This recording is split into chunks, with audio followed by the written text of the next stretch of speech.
Nitol tata মাই TV সংলাপে সবাইকে স্বাগতম। আপনাদের সঙ্গে রয়েছি আমি প্যাট্রিক ডি কস্তা। আজকে আমরা যে বিষয়ে আলোচনা করব, আসলে আমরা আলোচনা করব এই সমসাময়িক বিভিন্ন বিষয়াদি নিয়ে, এবং আজকে আমাদের সঙ্গে এই আলোচনায় যুক্ত হয়েছেন ঢাকা সাংবাদিক ইউনিয়নের সাবেক সভাপতি আবু জাফর সূর্য, এবং আমাদের সঙ্গে রয়েছেন সভাপতি ঢাকা সাংবাদিক ইউনিয়নের কাদের গনি চৌধুরী।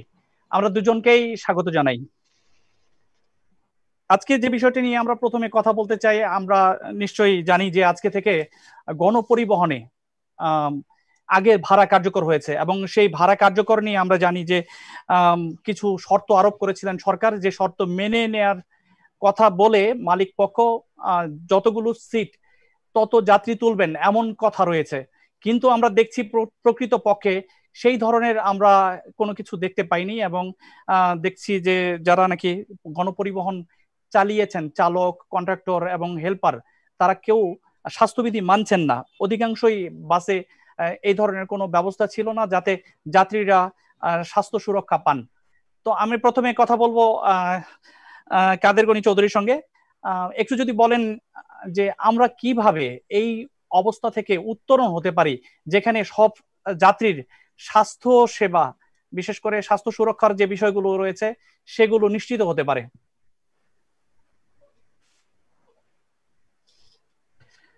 কাদের গনি ভাই, আপনি শুনতে পাচ্ছেন কিনা? আচ্ছা, আমরা চলে যাই আবু জাফর সূর্য, যিনি আমাদের সঙ্গে রয়েছেন। একটু আপনি বলবেন যে কিভাবে আমরা এই আসলে স্বাস্থ্য সুরক্ষা নিশ্চিত করতে পারি একটু। ধন্যবাদ প্যাট্রিক ডি কস্তা এবং যারা মাই টিভি সংলাপ শুনছেন তাদেরকেও।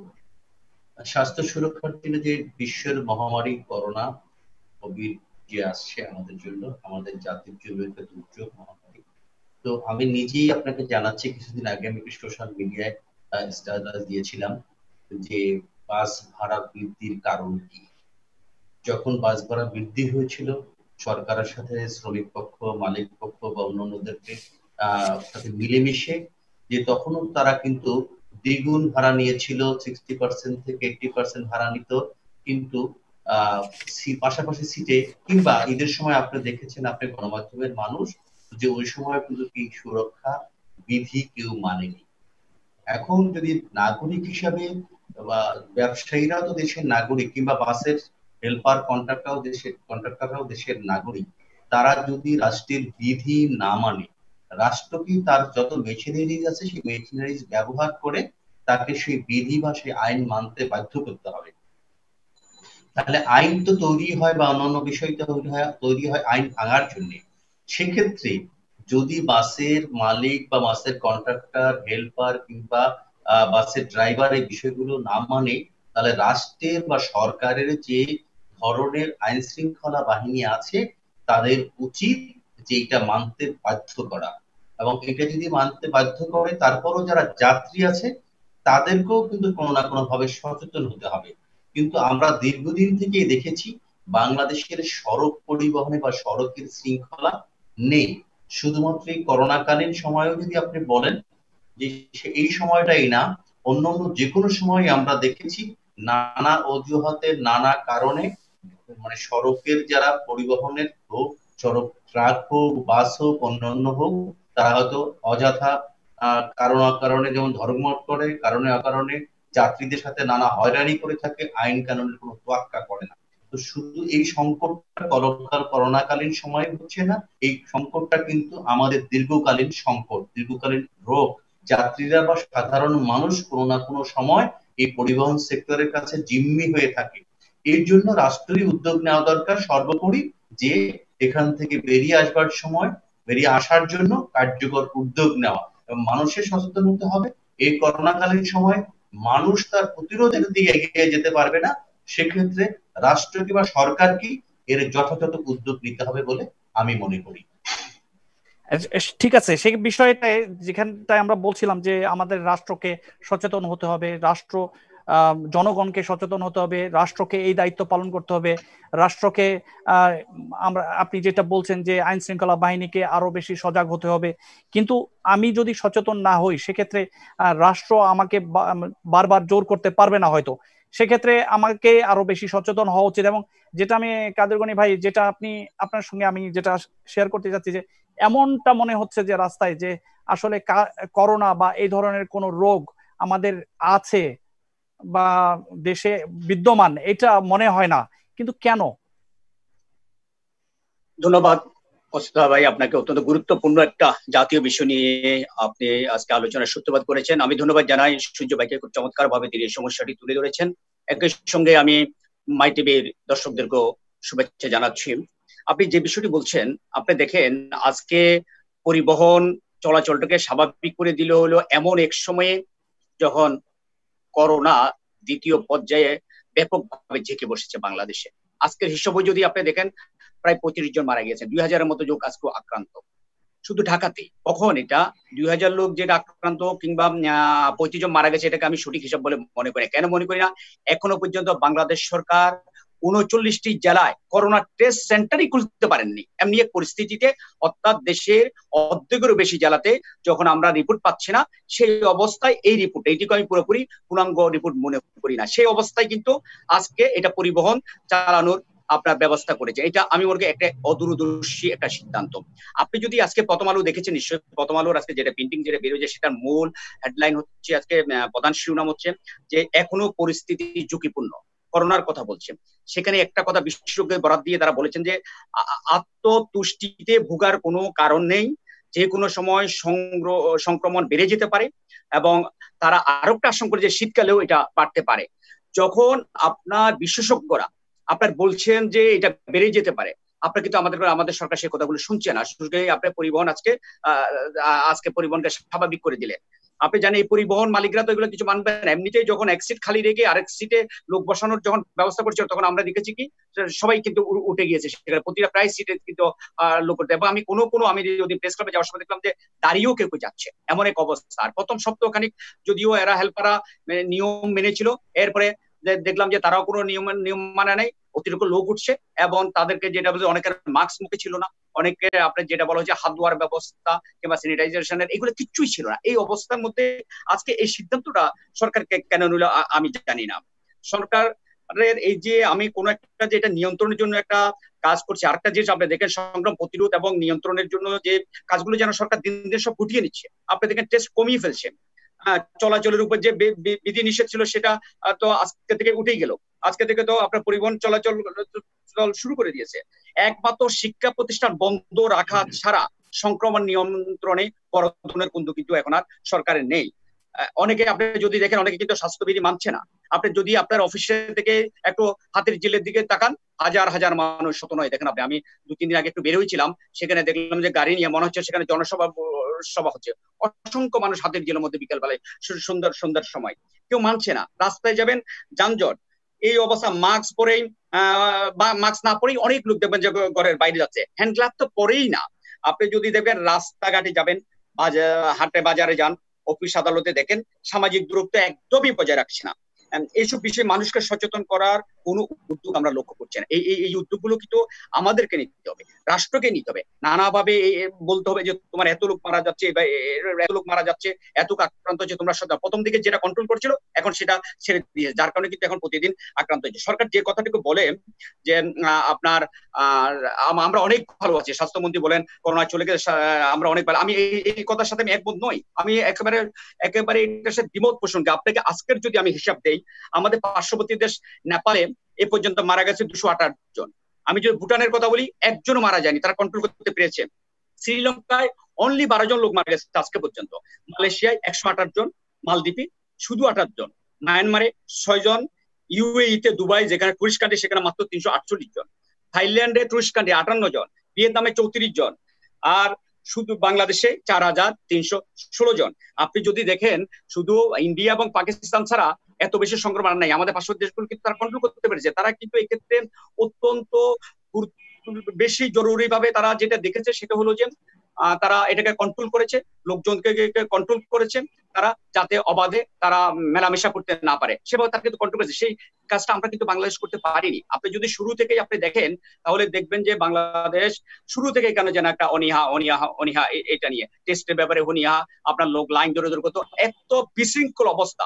এখনো পর্যন্ত এতদিন পরেও আমরা চাপাবাজি ছাড়া কোনো শৃঙ্খলা আনতে পারিনি। বাসের কথা যেটা বলছেন আপনি, বাসের ব্যাপারে আজকে যদি এটা যে একটা বড় ধরনের ভয়াবহ অবস্থা দেখা দিবে সেই ইঙ্গিত কিন্তু আপনার বাস পরিবহন মালিক সমিতির যে সভাপতি রাঙ্গা সাহেব উনি কিন্তু বলেই দিয়েছেন। রাঙ্গা সাহেব কিন্তু আজকে বলেছেন যে মশিউর রহমান রাঙ্গা উনি বলেছেন যে এটা কন্ট্রোল করা আমাদের পক্ষে সম্ভব নয়, এটা সরকারকে করতে হবে, পুলিশকে করতে হবে।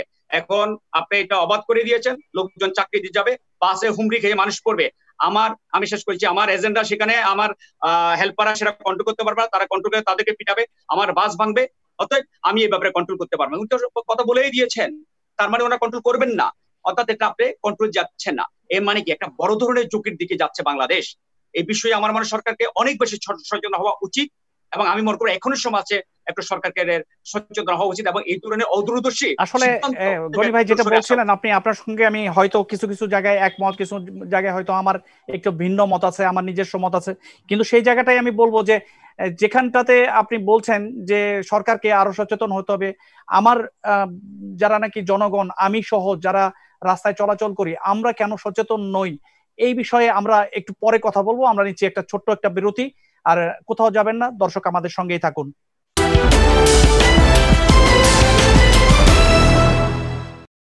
নিটল টাটা মাই টিভি সংলাপে সবাইকে আবারও স্বাগত। আমরা আজকে যে বিষয়টি নিয়ে আলাপ করছিলাম সমসাময়িক প্রসঙ্গ নিয়ে, বিভিন্ন প্রসঙ্গ নিয়ে আজকে আলোচনায় আমাদের সঙ্গে রয়েছেন ঢাকা সাংবাদিক ইউনিয়নের সাবেক সভাপতি আবু জাফর সূর্য এবং ঢাকা সাংবাদিক ইউনিয়নের সভাপতি কাদের গনি চৌধুরী। আমরা কথা বলছিলাম যে বিষয়টি নিয়ে, সে বিষয়টি হচ্ছে জনগণের সচেতনতা। আমরা কিভাবে এই জনসচেতনতা নিয়ে আসব? আমরা আসলে নিজেরা উদ্যোগী হব বা প্রশাসন আমাদেরকে সচেতন করবে? সেই বিষয়টা নিয়ে যদি একটু বলেন আবু জাফর সূর্য সাহেব। আমি আপনাকে ধন্যবাদ জানাচ্ছি, পুনরায় আলাপ করছিলেন কাদের গনি চৌধুরী, তার প্রতি আমার কৃতজ্ঞতা ধন্যবাদ জানাচ্ছি। আসলে জনসচেতনতা হচ্ছে আপনার আমার সকলের প্রতি, কিন্তু আমি নিজে ব্যক্তিগতভাবে বুঝি যে করোনা কালে জনসচেতনতার কথা যা বলছেন, একটু আগে কাদের গনি চৌধুরী বলেছিলেন যে আমাদের হাতিঝিল এলাকায় অনেক জনগণ দেখেছে, জনগণকে এমন ভাবে দেখেছে যেন মনে হয় উৎসব মুখর একটি সময়। সেটা আমি অনেকবার এই টক শোতে বলেছি। করোনাকালীন সময় এই সচেতনতার কথা যখন বলা হয়েছিল, আমি নিজে বলেছিলাম যে বাংলাদেশের করোনা ভয়ঙ্কর না ক্ষুধা ভয়ঙ্কর। আমি বিশ্বাস করি ক্ষুধা ভয়ঙ্কর। এই জন্য অনেক সময় কথা বলেছি যে করোনার সময় অস্ট্রেলিয়াতে কিংবা ইংল্যান্ডে তাদের বিনোদনের জন্য তাদের সি বিচ খুলে দিতে হয়েছে। আর আমি বলেছিলাম, আমার কাছে বিশ্বাস ছিল যে বাংলাদেশের মানুষ তার খাদ্যের জন্য রাস্তা বেরিয়ে যায়, কাজের জন্য রাস্তায় বেরিয়েছে, এবং এসব কারণেই মানুষ গা ঘেঁষা হোক, দূরে হোক, তার সামাজিক দূরত্ব বজায় রাখার চেষ্টা করছে না, এইটা মনে করছিলাম। কিন্তু আজকে যে নতুন তথ্যটা দিচ্ছে, সে তথ্যের সাথে আমি অনেকটা একমত। আমারও অনেকগুলো জায়গা দেখার সুযোগ হয়েছে। কিন্তু মানুষ যদি সচেতন না হয়, মানুষ এখন এই ভয় আতঙ্কে যেটা ছিল যে কেটে গেছে, এর জন্য মানুষের কাছে আরো বার্তা পৌঁছতে হবে যে আপনি যেমন ক্ষতিগ্রস্ত হচ্ছেন, সে কারণে আপনি কিন্তু সমাজের অন্যান্য আপনার পাশের ব্যক্তিটিকে অথবা আপনার বাসায় আপনার সন্তান, যেমন আমি করোনা আক্রান্ত ছিলাম, আমি বাইরে যাওয়ার পরে করোনায় আক্রান্ত হয়েছি, বাসায় আমার স্ত্রী সন্তান কিন্তু করোনায় আক্রান্ত হয়েছে, আমি কিন্তু তাদেরও ক্ষতিগ্রস্ত করেছি। হয়তো তারা এখন সুস্থ হয়েছে, কিন্তু তাদের তো অন্য কোনো দুর্ঘটনা তো ঘটে যেতে পারতো। এই বিষয়গুলো মানুষকে আসলে বুঝতে হবে, এবং আমাদের যত গণমাধ্যম আছে কিংবা সরকারের অন্যান্য যত প্রচার মাধ্যম আছে কিংবা স্থানীয় সরকারের যে জনপ্রতিনিধি আছে, যাদের সাথে সরকারের সংযুক্তি রয়েছে, তাদেরকেও এই কার্যক্রমে অংশগ্রহণ করা কিংবা জনসম্পৃক্ততা বাড়িয়ে মানুষকে বোঝানো যে আপনি যতটা সম্ভব আপনার মাস্ক ব্যবহার করেন কিংবা সামাজিক দূরত্ব বজায় রাখেন এবং সেইভাবে আপনি চলেন। যে এছাড়া আসলে দিন দিন কিন্তু মৃত্যুর মিছিল বাড়ছেই, কেবল মৃত্যু কিন্তু কমছে না।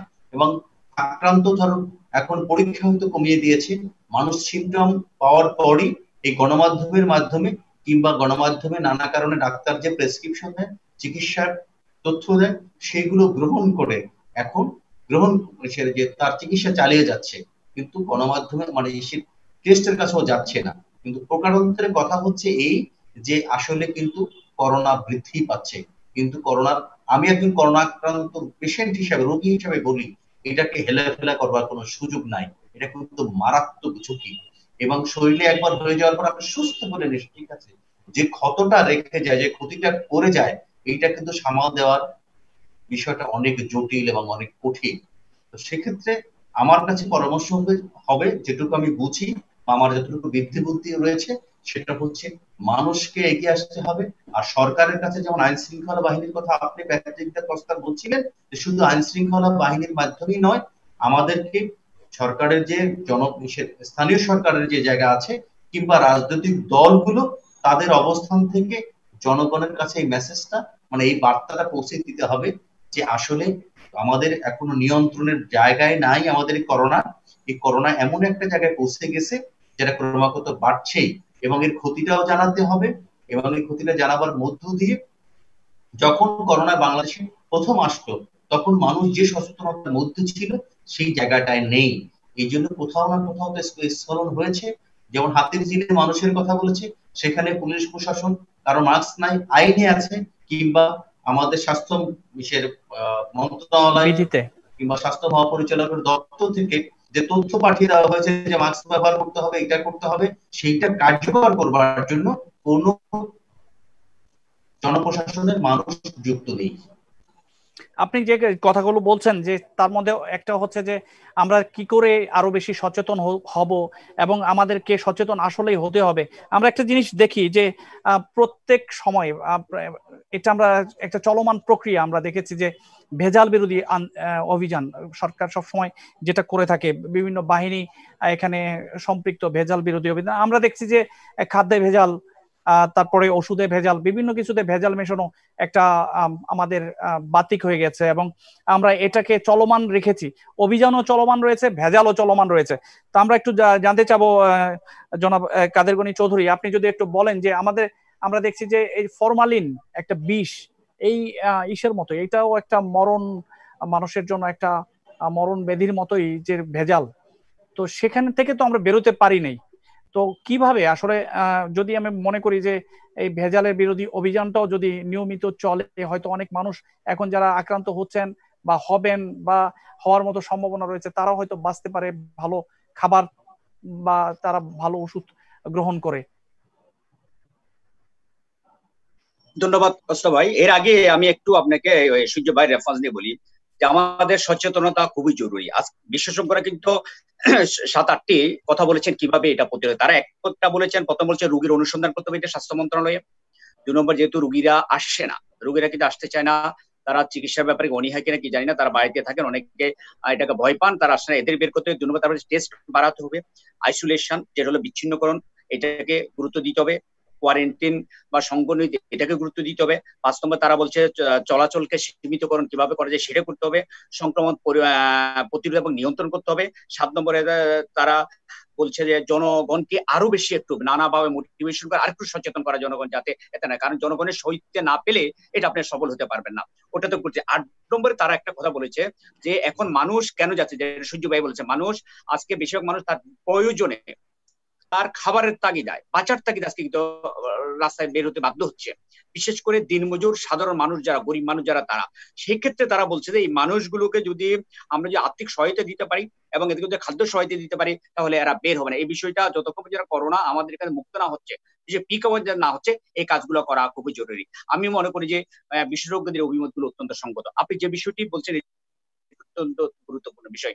আপনি যদি আজকে দেখেন যেখানে হাত দিবেন সেখানে ভেজাল ছাড়া আর কিছু নেই। বিদেশিরা বাংলাদেশে পানিটা পর্যন্ত খায় না, আপনি দেখবেন এত ভয় পায়। এবং বাংলাদেশের বহু লোক যারা বাইরে আছেন তারা কিন্তু বাংলাদেশে আসতেই চান না, শুধু এই খাবারের ভেজালের কারণে। আসলেও দেখবেন, আমি দেখেছি বহু লোককে, তারা আসার সাথে সাথে খাবার খেয়েই অসুস্থ হয়ে পড়েন। হয়তো আমরা খেতে খেতেই, ভেজাল খেতে খেতে আমরা অভ্যস্ত হয়ে গেছি, আমরা অতটা তাৎক্ষণিক সেটা প্রতিক্রিয়াটা পাই না।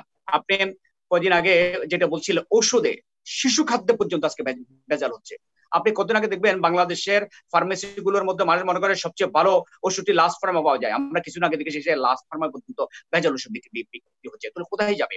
কিন্তু এটা কেন হচ্ছে, এটা আমরা কেন পাচ্ছি না? এই খাবারের ভেজালের ব্যাপারে, শিশু খাদ্যের ব্যাপারে বহু দেশে মৃত্যুদণ্ড পর্যন্ত আছে।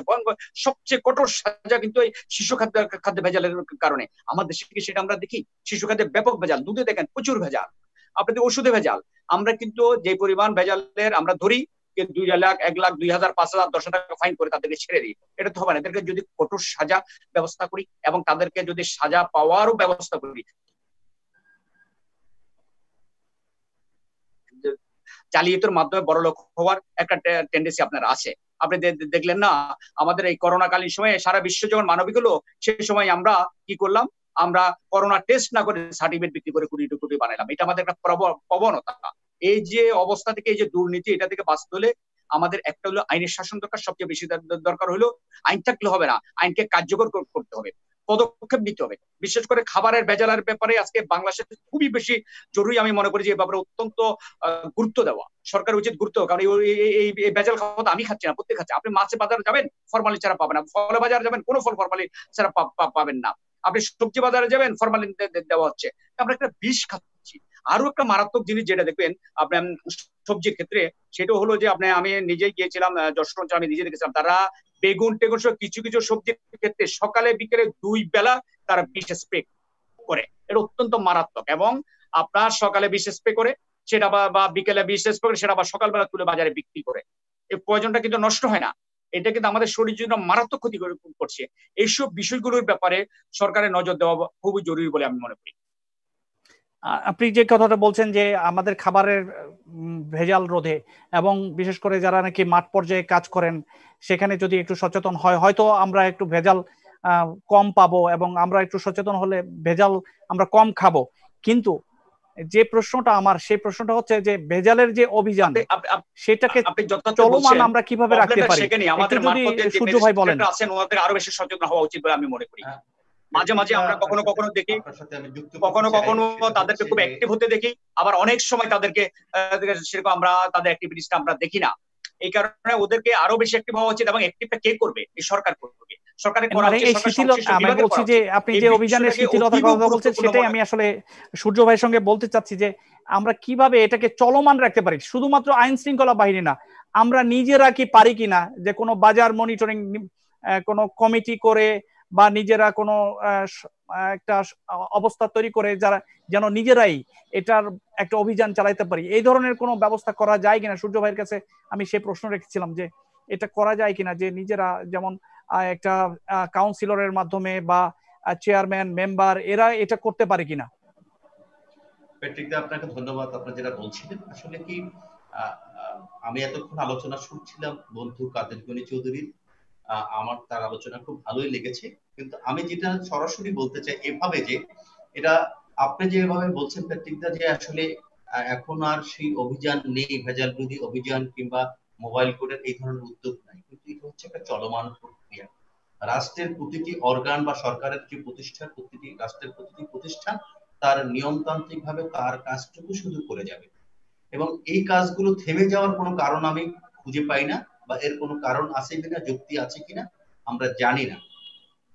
আইনের শাসনের কথা উল্লেখ করেছে কাদের গনি চৌধুরী। আমি এটার প্রতি আসলে নিজেই বিশ্বাস করি যে প্রচলিত আইন এবং কাঠামো দিয়ে রাষ্ট্রের সকল জায়গায় সবভাবে পরিচালনা হওয়া দরকার, এটা ঠিক আছে।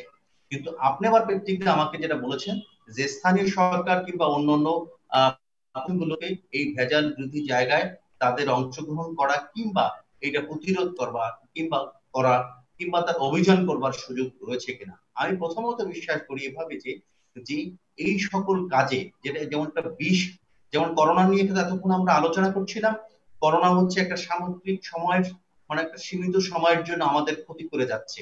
কিন্তু এই যে ভেজাল যে খাবারটা আমরা খাচ্ছি, এটা আমার সন্তান কিংবা সকলে বা আপনার সন্তান, আমার বাবা মা, আপনি আমি সকলেই কিন্তু এই বিষ আমার কষ্টের উপার্জিত টাকা দিয়ে কিন্তু কিনে খাচ্ছি বিষ। খাদ্য কিনে খাচ্ছি না, খাচ্ছি কি বিষ। এই যে বিষের জন্য এটা যে কোনো সময় আপনি দেখবেন, কাদের গনি চৌধুরী বললো যে ফরমেশের শাকসবজির কথা বললেন, আপনি প্যাট্রিক দি কস্তা, আপনি আমাদের বন্ধু মানুষ, আপনার দীর্ঘদিনের গণমাধ্যমের কর্মী, দীর্ঘদিন কাজ করছেন, আপনি দেখবার সুযোগ রয়েছে এবং আপনার প্রতি আমি খুব বেশি শ্রদ্ধা ছিল এই কারণে যে আপনি বাংলাদেশের একজন জাকসাইটেড ক্রাইম রিপোর্টার, আপনার কিন্তু দেখবার সুযোগ অনেক রয়েছে। সেক্ষেত্রে দেশের এমন কোনো জায়গা নাই যে জায়গায় এই খাদ্যে ভেজাল বা শাকসবজি বা অন্যান্য কিছুতে ভেজাল নেই। তাহলে আপনি কার দ্বারা করবেন? আপনি স্থানীয় সরকারের কথা বলছিলেন, চেয়ারম্যান, কাউন্সিলর বা অন্যদের মেয়র, এদের কথা বলছিলেন। কোনো না কোনো ভাবে এদের এই সমাজেরই কিন্তু তারা অংশ।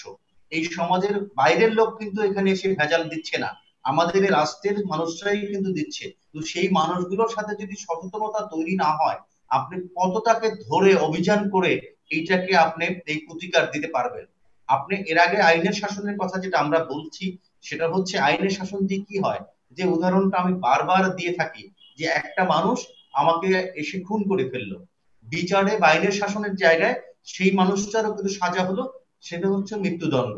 তাহলে সমাজে থেকে আমি আগে মারা গেলাম, এরপরে বিচারের যায় ওই মানুষটাও মারা গেল, তাহলে কি হলো, দুজন মানুষ তো চলে গেল, তাহলে সমাজের লাভটা কি? সমাজের কিন্তু লাভ হচ্ছে ওইটা, যে সমাজের একটি শিক্ষা গেল, একটা লেসন গেল, একটি বার্তা গেল, যে একটা মানুষকে যদি খুন করতে হয় তার বিচারের সাথে আর একটা মানুষকে মৃত্যুদণ্ড বা তার জীবন দিতে হয়। যে কারণে সমাজের অন্যরা লেসনটা পায়, শিক্ষাটা পায়, এই যে আমার এই কাজটা করা যাবে না, একটা মানুষকে মারা যাবে না। তাহলে এই লেসনটা যদি যায়, যে ভেজালের জন্য আপনি নিজে আমার সাথে আলোচনা করছিলেন যে অল্প টাকা কিংবা কাজের গুণীয় বলছিলেন, মাঝে মধ্যে সামান্য জরিমানা করে, পৃথিবীর অনেক দেশে আছে খাদ্যে ভেজালের জন্য মৃত্যুদণ্ড পর্যন্ত শাস্তি আছে। এরকম শাস্তির জায়গায় নিতে হবে, যে শাস্তি দৃশ্যমান হয় এবং তা দিয়ে সমাজের কাছে এই পাঠটা এবং এই বার্তাটা পৌঁছে, যে আমাকে এইভাবে খাদ্যের ভেজাল দিলে আমাকে এই চূড়ান্ত শাস্তিটা ভোগ আসলে করতে হবে। এই কথাটাই আমি বলতে যাচ্ছিলাম সূর্য ভাই, যেটা আপনি বলছেন যে এই বার্তাটা পৌঁছানো। আমরা দেখছি যে যেভাবে লকডাউনের সময় কাউন্সিলরদেরকে উৎসাহ উৎসাহ উদ্দীপনা নিয়ে আমরা দেখেছি যে যেভাবে দায়িত্ব পালন করেছেন, এভাবে যদি খাদ্যে ভেজাল রোধে দায়িত্ব পালন করতেন, তাহলে হয়তো তাদের এলাকার বাজারে ভেজাল খাদ্য ওইভাবে বিক্রি হওয়ার সুযোগ আমাকে হতো না, আমার চিন্তা বিশ্বাস। আর এক মিনিট কথা বলার আমাদের যদি নিতে সুযোগ হচ্ছে একটা দেন ছোট্ট এই একটা বিষয়ে। বিরতি। দর্শক কোথাও যাবেন না, থাকুন আমাদের সঙ্গে।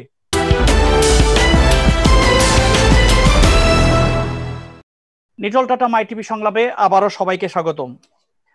বিরতির আগে আমরা যে বিষয়টি নিয়ে আলোচনা করছিলাম, যে আমাদের সবাইকে সচেতন হতে হবে, বিশেষ করে শুধুমাত্র করোনায় নয়, সমস্ত বিষয়গুলোতে আমাদের লক্ষ্য রাখতে হবে। বিশেষ করে যে সমস্ত বিষয় আমাদেরকে অসুস্থ করে, খাদ্যে ভেজাল, ওষুধে ভেজাল, এই দিকে আমাদেরকে নজর দিতে হবে। বিশেষ করে যারা জনপ্রতিনিধি রয়েছেন, তারা জনগণের বিষয়টা বুঝবেন এবং তারা অবশ্যই এই বিষয়টা গুরুত্ব দিয়ে যেভাবে লকডাউনে জনগণের পাশে থেকেছেন, আগামীতেও সামনে থাকবেন, এরকম প্রত্যাশা।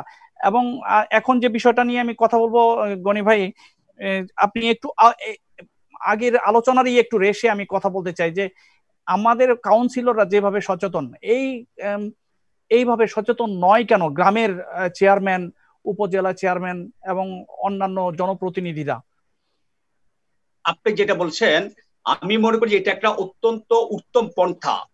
এই যদি আপনার যে খাদ্যে ভেজাল, বিভিন্ন ভেজাল গুলো নির্মূল করার জন্য, দুর্নীতি নির্মূল করার জন্য আমাদের যদি এই যে প্রতিটা কাউন্সিলররা, ইউনিয়ন চেয়ারম্যান, মেম্বার এগিয়ে আসে, এটা একেবারে সহজে বিনা ইনভেস্টমেন্টে এটা এটা করা খুবই সম্ভব। এখন করে না কেন? এর না করার পিছনে কিছু কারণ আছে, আমি সবাইকেও দোষ দিব না। আমাদের অনেক কাউন্সিল চেয়ারম্যান মেম্বার আছে এইসব ব্যবসায়ীদের কাছ থেকে টাকা নিয়ে তারা ইলেকশন করেন, এইসব ব্যবসায়ীদের কাছ থেকে চাঁদা নিয়ে তারা চলেন, তাদের সংসার চালান, বিভিন্ন কাজ করেন। এইসব কারণে, আমি সবাই কথা বলবো না, অনেকে এই কারণে এই দিকটাতে যায় না। আরেকটা যেটা জিনিস আমি বলবো, স্থানীয় সরকার এই জিনিসটা করতে পারেন। আপনার এই প্রস্তাবটা, আপনার বক্তব্য আমার কাছে অত্যন্ত গ্রহণযোগ্য মনে হয়েছে। সেটা হলো, স্থানীয় সরকার এখন যদি এদেরকে বাধ্যতামূলক করে যে তোমার এলাকায়, প্রত্যেক এলাকায় যাতে তোমরা এটা মোটিভেশন করো, তোমরা সেখানে তদারকি করো, যাতে কোনো ভেজাল জিনিস, ভেজাল খাবার সেখানে যেন না থাকে। এই বিষয়টি যদি তাদেরকে সচেতন করা যায়, আমার কাছে, আমার বিশ্বাস সেটা সম্ভব। আপনাকে একটা শুধু উদাহরণ দিই, বাংলাদেশের শিক্ষা ব্যবস্থা একটা ক্যান্সার ছিল, নকল ব্যবস্থা, আপনি নিশ্চয়ই জানেন। আজ থেকে 1 দশক আগেও যে পরিমাণ নকল, এটা ছিল একটা ক্যান্সার বলতে শিক্ষা ব্যবস্থার। কিন্তু বাংলাদেশের যখন এটা একটা উদ্যোগ নিল, শিক্ষকদের সচেতন করা হলো, একই সঙ্গে অভিভাবকরা এগিয়ে আসলো, আজকে বাংলাদেশে কিন্তু নকল নির্মূল হয়ে গেছে, খুব একটা নেই। এটাও সম্ভব, আমি মনে করি এটাও সম্ভব। আপনি যেটা বলেছেন, এই বিষয়টা আমরা একটু কথা বলা উচিত, প্রত্যেকে মিডিয়াতে যারা আছেন আমাদের প্রত্যেকের কথা বলা উচিত। এই ক্ষেত্রে যদি স্থানীয় সরকার এগিয়ে আসে এবং ওনাদের জনপ্রতিনিধিদের যদি কাজে লাগাতে পারেন, এটা খুবই সম্ভব, আমি মনে করি এটা খুবই ফলপ্রসূ হবে। ধন্যবাদ কস্তা ভাই। এই বিষয়টা আমি একটু সূর্য ভাইকেও জিজ্ঞাসা করব যে আইনের কিছু ধারা আছে, যে ধারাতে যিনি অভিযুক্ত শুধু তাকেই আমরা দোষী সাব্যস্ত করি, বিশেষ করে যার কাছে এই ভেজাল পণ্যটা পাওয়া যায়, তাকে আমরা দোষী সাব্যস্ত করি। এক্ষেত্রে দেখা গেল যে আমার এলাকায় যদি এরকম অপরাধ হয়ে থাকে, এটা বড় ধরনের অপরাধ, একজনের মৃত্যুদণ্ড পর্যন্ত হতে পারে হয়তো এই ধরনের অপরাধ করলে, সেক্ষেত্রে জনপ্রতিনিধিকে এখানে সম্পৃক্ত করার কোনো সুযোগ আছে কিনা, যে তাদেরকে আমরা কি কোনোভাবে বলতে পারি যে তোমার এলাকায় কেন এরকম হলো, তুমি এর জন্য দায় দায়িত্ব নিবা না কেন, বা নেওয়া উচিত কিনা? ব্যক্তিটা ভালো বলেছেন। তার আমার কাছে হচ্ছে যে আইনের কাঠামোর মধ্য দিয়ে তাদেরকে দায়িত্ব দিতে হবে। আইনের কাঠামোর মধ্য দিয়ে যদি স্থানীয় সরকারের প্রতিনিধিদেরকে চেয়ারম্যান, মেম্বার, মেয়র, উপজেলা চেয়ারম্যান, জেলা পরিষদ চেয়ারম্যান, জেলা পরিষদের মেম্বার, কাউন্সিলর, এদেরকে যদি আইনের কাঠামোর মধ্যে, যেমন তাদের কিছু কিছু কাজ আছে, যেমন শিক্ষা বিস্তারের বিষয়, শিক্ষা এগিয়ে নেওয়ার জন্য, ফ্যামিলি প্ল্যানিং এর জন্য তাদের কিন্তু স্থানীয় সরকারের প্রতিনিধিদের কাজ আছে, তাদের তদারকি করার সুযোগ রয়েছে। এবং এই তদারকি করবার জন্যই একটি আইনের কাঠামো তো নিয়ে আসতে হবে, যে ভেজাল খাদ্য বা খাদ্যে ভেজাল দেওয়া কিংবা অন্যান্য বিষয়গুলোতে সামাজিক যে সংকট হচ্ছে, যে দুষ্ট মানুষগুলো সমাজে নানা কারণে ক্ষতি করে, সেই মানুষগুলোকেও চিহ্নিত করা বা ব্যবস্থা গ্রহণ করবার জন্য স্থানীয় সরকারের যে প্রতিনিধি, যেমন একটা গ্রাম আদালত আছে বিচারের জায়গাটা, গ্রাম আদালতের মধ্য দিয়ে ইউনিয়ন পরিষদে যেটা আছে সেই কাঠামো তো এই ভেজাল খাদ্যের জন্য নিয়ন্ত্রণে আনা যায়, এবং এইখানে দেয়া যায় যে এই পরিমাণ ভেজাল খাদ্য নিয়ন্ত্রণ, বা খাদ্যে ভেজাল দেয়, শাকসবজিতে যে কীটনাশক দেওয়া হয় যা ক্ষতি হয়, তার বিচারিক অবস্থা গ্রাম আদালত করতে পারবে। সেই কাজটা করা যেতে পারে। নকলের কথা বলছেন, সামাজিক সচেতনতা যদি না আসে, মানুষের মধ্যে যদি সেই সামাজিক সচেতনতা তৈরি না হয়, তাহলে আপনি যত উদ্যোগই নেন না কেন সেই উদ্যোগ বিফলেই যাবে। আর এই খাদ্যের কথা আমি এর আগেও বলেছি, আলোচনা করেছি, আপনিও বলেছেন যে খাদ্যের ভেজালের জায়গাটা বলেছেন যে এটাতে ক্ষতির পর ক্ষতি হয়ে যাচ্ছে, আমাদের কিডনি ক্ষতি হয়ে যাচ্ছে, হার্টের ক্ষতি হচ্ছে, নানা ধরনের রোগ হচ্ছে, ক্যান্সার হওয়ার জন্য সুযোগ রয়েছে। মানে এমন কোনো বিষয় নাই শরীরের যে রোগগুলো ভেজাল খাদ্য খাওয়ার পরে হয় না।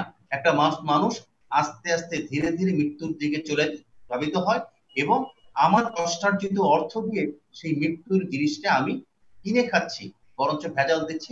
কিছু মানুষ কিন্তু এই ভেজালটা দিচ্ছে, সব মানুষ কিন্তু দিচ্ছে না, কিন্তু সব কোটি, আমার 17 কোটি মানুষ কোনো না কোনো ভাবে এই ভেজাল খাদ্যটা খাচ্ছে। কিন্তু নিশ্চয়ই নিশ্চয়ই আমাদের যারা স্থানীয় প্রতিনিধি আছেন, যারা জনপ্রতিনিধি আছেন, তারা বিষয়টা দেখবেন এবং তারা দেখভাল করবেন, সবাই যেন সুস্থ থাকেন। আমরা একটা বিষয় নিয়ে এখন কথা বলতে চাই, যে বিষয়টা আসলে সমসাময়িক এবং আলোচনা বা আমাদের সবার শ্রদ্ধার জায়গা।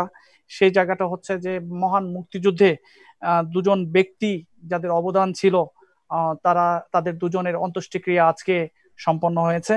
একজন বাংলাদেশের মুক্তিযুদ্ধের বীর সেনানী মেজর জেনারেল অবসরপ্রাপ্ত সিআর দত্ত, এবং আরেকজন ভারতের প্রাক্তন রাষ্ট্রপতি প্রণব মুখার্জি। দুজনেরই আজকে অন্ত্যেষ্টিক্রিয়া হয়েছে। দুজনেরই অবদান বাংলাদেশের মহান মুক্তিযুদ্ধে ছিল। আমি একটু কাদের গনি চৌধুরী আপনার কাছে একটু জানতে চাই যে প্রণব মুখার্জি, যিনি এক সময় অর্থমন্ত্রী ছিলেন এবং পররাষ্ট্রমন্ত্রী হিসেবে বাংলাদেশের সঙ্গে ঘনিষ্ঠ সম্পর্ক গড়ে তুলেছেন, এবং রাষ্ট্রপতি হিসেবে আমাদের সঙ্গে অত্যন্ত প্রতিবেশী রাষ্ট্রের রাষ্ট্রপতি হিসেবে উনি যথেষ্ট ভূমিকা রেখেছেন। আজকে আমরা কিভাবে তাকে মূল্যায়ন করব? ধন্যবাদ কস্তা আপনাকে, এই জন্য যে আপনি বাংলাদেশের স্বাধীনতা যুদ্ধে সব বেশ অবদান রাখা দুজন ব্যক্তিত্বকে আজকে আপনি স্মরণে নিয়ে এসেছেন। এই জন্য চিত্তরঞ্জন দত্ত, যিনি বাংলাদেশের একজন সেক্টর কমান্ডার 4 নম্বর, একই সঙ্গে তিনি একজন বীরুত্তম। একইভাবে আমরা যদি প্রণব মুখার্জির কথা বলি, মুক্তিযুদ্ধে তার বিশাল অবদান আছে, এবং মজার ঘটনা হলো তার রাজনীতিটা শুরু কিন্তু আমাদের স্বাধীনতা সংগ্রামের ওই সময় থেকেই আপনার অ্যাক্টিভলি। সেটা মুক্তিযুদ্ধে তারকে বিশেষ দায়িত্ব দেওয়া হয়েছিল, সেই দায়িত্বটা সে অত্যন্ত সক্রিয় পালন করতে পারার পর থেকেই সেখানকার রাজনীতিতে তিনি গুরুত্বপূর্ণ ব্যক্তি হয়ে আসেন। আমি আরো দুজন ব্যক্তিকে আজকে স্মরণ করতে চাই। গতকাল মারা গিয়েছেন মুক্তিযুদ্ধের অন্যতম একজন সংগঠক ফেরদৌস আহমেদ কুরেশি, যিনি আমাদের সাংবাদিকও, একেবারে মুক্তিযুদ্ধের আরেকজন সংগঠক ইসমাইল হোসেন বেঙ্গল, দুজনেই গতকালকে মারা গিয়েছেন। আমি একই সাথে ওনাদের দুজনের পাশে সাথে এই দুজনকে স্মরণ করি। আমি এখন আসি চিত্তরঞ্জন যিনি দত্ত বা সিআর দত্ত নামে যিনি পরিচিত। তিনি বাংলাদেশের একজন গর্বিত সন্তান, তিনি আমাদের অহংকার। মুক্তিযুদ্ধে তার অবদান জাতি কোনোদিন বলতে পারবে। তিনি বাংলাদেশ সেনাবাহিনীর একজন মেজর জেনারেল। স্বাধীনতার পর তাকে রংপুর ব্রিগেড কমান্ডার হিসেবে নিয়োগ দেওয়া হয়, সেখানে খুব গুরুত্বপূর্ণ ভূমিকা রেখেছে। আপনি জানেন যে বাংলাদেশের যে সীমান্ত রক্ষী বাহিনী যেটা বিডিআর, এটা কিন্তু ওনার হাত ধরেই এটার গোড়াপত্তনটা শুরু হয় স্বাধীনতার পর। এটা তিনি কিন্তু বিডিআর এর কিন্তু মহাপরিচালক ছিলেন। শুধু তাই নয়, এবং 74 সালে অবশ্যই তাকে সেখান থেকে সরিয়ে দেওয়া হয়। সরিয়ে দেওয়ার দিয়ে সেখানে পাকিস্তানকে ফেরত ব্রিগেডিয়ার খলিল রহমানকে সেখানে বিডিআর এর মহাপরিচালক করা হয়। পরে দুঃখজনক ভাবে তাকে আর্মি থেকে অবসর নিতে হয়, যার কারণে উনি মনে হয় জিনিসটা মেনে নিতে পারেনি। ওই কারণে আমি কয়েকবার তার সিগনেচারে দেখলাম যে অবসরপ্রাপ্ত জায়গায় উনি লিখতেন রিলিজড। উনি কিন্তু অবসরপ্রাপ্ত এই জন্য লিখতেন না। তার খুব স্বাধীন চেতা একজন মানুষ ছিলেন, মুক্তিযুদ্ধে তার বিশাল। আরেকটা জিনিস যদি আপনি দেখেন, তার যদি জীবনটা আপনি দেখেন, 1965 সালে পাক ভারত যে একটা যুদ্ধ হয়েছিল, সেখানে কিন্তু গ্যালাট্রি অ্যাওয়ার্ডও তিনি পান। সেখানে কিন্তু বিশাল ভূমিকা রেখেছে। তার কিন্তু সংগ্রামী জীবনটা, তার সৈনিক জীবনটা খুবই খুবই গর্বের। এবং সবচেয়ে বড় যেটা হলো, যখন অবসর আমি যেটা জানি জিয়াউর রহমান সরকার ক্ষমতা আসে ওনাকে বিটিআরসির চেয়ারম্যান করেছিলেন। এরপরে তাকে মুক্তিযোদ্ধা কল্যাণ ট্রাস্টেরও চেয়ারম্যান করেছেন, 2 দফা ছিলেন। সেখানে কিন্তু মুক্তিযুদ্ধ তিনি বেশ কিছু কাজও করেছিলেন সেখানে থেকে। তাকে তার অনেকগুলো তার অবদান আমি এখন যদি বলতে চাই এত সময় পাবো না আপনার, এবং যার কারণে তাকে অবশ্যই মেয়র আমি সাদেক হোসেন খোকাকে ধন্যবাদ জানাবো। উনি মেয়র থাকা অবস্থায় তার নামে ঢাকার একটা সড়কের নামকরণ করেছেন। এই গর্বিত লোকটি আজ আমাদের মাঝে নেই, আমাদের কাছে উনি এখন ইতিহাস হয়ে গেছেন। আমরা তার বিষয়ে এটাই বলছি, আমরা শ্রদ্ধা নিবেদন করি। তবে একটা বিষয়, উনি হিন্দু বৌদ্ধ খ্রিস্টান সংগঠনটা করার পরে নানা আলোচনায় এসেছে, এটা একটা বিশেষ প্রেক্ষাপটে তিনি করছেন। এই বিষয় নিয়ে আমি দেখছিলাম কালকে একটা টক শো সমালোচনা, কিন্তু একটা বিশেষ প্রেক্ষাপটে কখন, যখন এরশাদ ইসলামিক রাষ্ট্র ঘোষণা করছেন, তখন উনি হিন্দু বৌদ্ধ খ্রিস্টান সংগঠন করে এটার ব্যাপারে প্রতিবাদ করেছেন। সেটা তার অবস্থান থেকে, তার ধর্মীয় দিক থেকে হয়তোবা ঠিক ছিল। প্রণব মুখার্জি যে কথাটা বলছেন, আমি শুরুতে যেটা বলছি, প্রণব মুখার্জির উত্থানটা কিন্তু অত্যন্ত সংগ্রামী। একজন শিক্ষক ছিলেন, উনি কিন্তু 3টা বিষয় মাস্টার্স করেছেন, ইতিহাসে করেছেন, রাজনীতি করেছেন, আইনে মাস্টার্স করেছেন, এবং শিক্ষকতা হিসেবে পেশা শুরু করেছেন, কিছু সাংবাদিকতা লেখালেখি করেছেন। সেখান থেকে দেখেন তার কর্মজীবন শুরু এবং শেষ পর্যন্ত তিনি কিন্তু রাজনীতিতে শীর্ষ অবস্থান করেছিলেন এবং রাষ্ট্রের সর্বশীর্ষ পর্যায়ে চলে গিয়েছিলেন। এইরকম সংগ্রামী জীবন, বর্ণাঢ্য রাজনৈতিক জীবন কিন্তু খুব কম লোকেরই আছে। 5 দশকের রাজনীতিতে আপনি যদি তা দেখেন, 50 বছরের নানা চড়াই উত্তাইয়ের মধ্যে কিন্তু উনি সবসময় কিন্তু আলোচনা কেন্দ্রবিন্দু ছিলেন। যখন সরকারি ছিল আলোচনা ছিলেন, বিরোধী দল ছিল, আপনি যেটা বলেছিলেন যে উনি পররাষ্ট্রমন্ত্রী, অর্থমন্ত্রী ছিলেন, নানা মন্ত্রী ছিলেন, কিন্তু আলোচনা উনি একবার তার দল থেকে সরে গিয়ে আলাদা দল করতে, তখন আলোচনা কেন্দ্রবিন্দু, আলোচনার কিন্তু বাইরে কখনো ছিলেন না।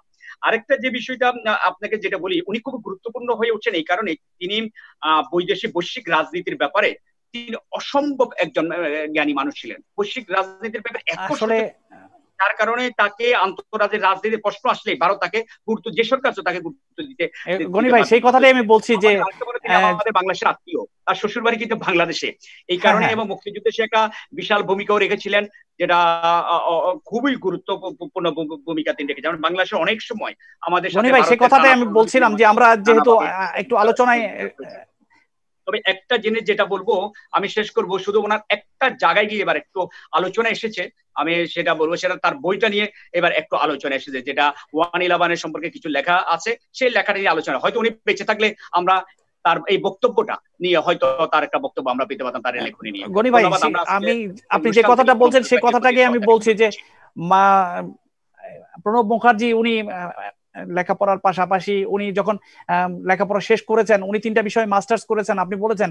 উনি শিক্ষকতা করেছেন, শিক্ষকতার পরে উনি সাংবাদিকতাও করেছেন।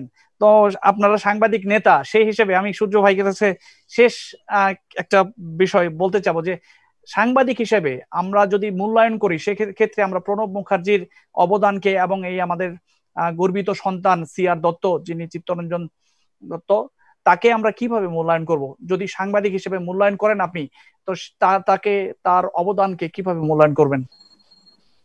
ধন্যবাদ আবারও আপনাকে। আমি এই দুজন বাঙালি বীর, বাঙালির জাতি হিসাবে এই দুজন বাঙালি ছিলেন বলে আমি নিজেও করি। কিন্তু আমি প্রথমত এই সাংবাদিক হিসেবে যখন প্রশ্ন করেছেন, আমি আমার জাতির জনক বঙ্গবন্ধু শেখ মুজিবুর রহমানকে শ্রদ্ধা এবং সম্মান জানিয়ে বলছি যে বঙ্গবন্ধু শেখ মুজিবুর রহমান তার পেশাগত জীবনে প্রথম সাংবাদিকতা দিয়ে শুরু করেছিল, কিন্তু আমরাই সাংবাদিকতা করছি, আমিও একজন সাংবাদিক, এবং যে কারণে ওই পরিবারটাই তাদের জনকের কন্যা জননেত্রী শেখ হাসিনাও সাংবাদিক মানুষ।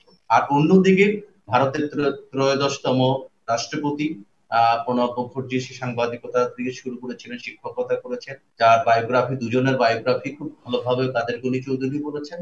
আমি সেই বিষয়টা দর্শকদের সাথে আর নতুন করে উপস্থাপন করতে চাই না, কিন্তু এই কারণে বলছি যে এই পেশাটা যে মহান পেশা, জাতির জনক বঙ্গবন্ধু শেখ মুজিবুর রহমান এবং প্রণব মুখার্জি ভারতের ত্রয়োদশতম রাষ্ট্রপতি সদ্য প্রয়াত, তারা এটা স্বীকৃতি দিয়ে গেছেন যে এই পেশার সাথে যদি তারা রাজনীতির দিকে না ঢুকতেন তাহলে এই পেশাটাকেই মানব কল্যাণের জন্য, মানুষ মুক্তির জন্য, সামাজিক ন্যায্যতার জন্য, শোষণ মুক্তির জন্য, মানবাধিকারের জন্যই বেছে নিতেন।